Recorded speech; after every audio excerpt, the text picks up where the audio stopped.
there will not be a test on shooting free throws in organic chemistry. But what's the relevance? What's a better way to become a better free throw shooter? And this is one that I think there'd probably be some debate in the comments. And should you just line up and shoot free throw after free throw after free throw? Certainly, if you have a history in basketball, you've probably done some of that. Or should you shoot some free throws, then play defense? Shoot some free throws, work on plays. Shoot some free throws, watch film. I think the research suggests that mixing it up, interleaving other activities in your free throw shooting will make you a better free throw shooter. If we think about why that might be, when you shoot your first free throw, you're kind of gauging how far should you shoot it, what kind of touch should you use. Second one, you zero in. Third one, you zero in a little bit more. At some point, fourth, fifth, sixth, seventh, eighth, you're no longer thinking.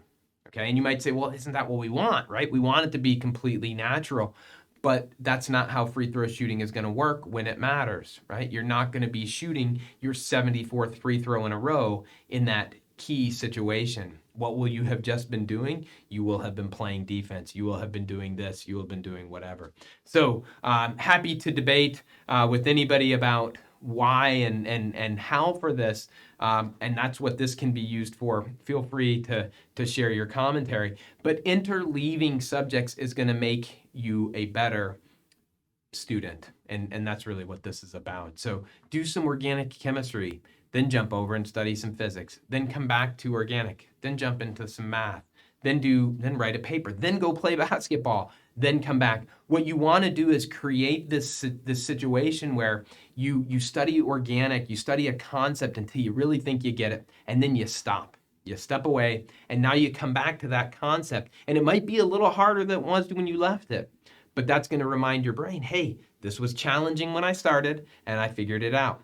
And now it's challenging again, and I can figure it out. Step away, come back again. It's challenging. At some point, the brain's gonna be like, you know what? We've got to stop making this challenging. We got to just remember it, right? Same thing would happen with free throw shooting, but it's clearly more relevant in what it's going to do when we're studying organic chemistry or any subject here. So interleave organic. So how many times will you have an organic chemistry book telling you don't always study organic chemistry? Well, that's what this is telling you. You've got other subjects. Other subjects matter for whatever it is your career goals are. Interleave studying your organic chemistry with those other subjects, and it's going to make you a better student at all of them.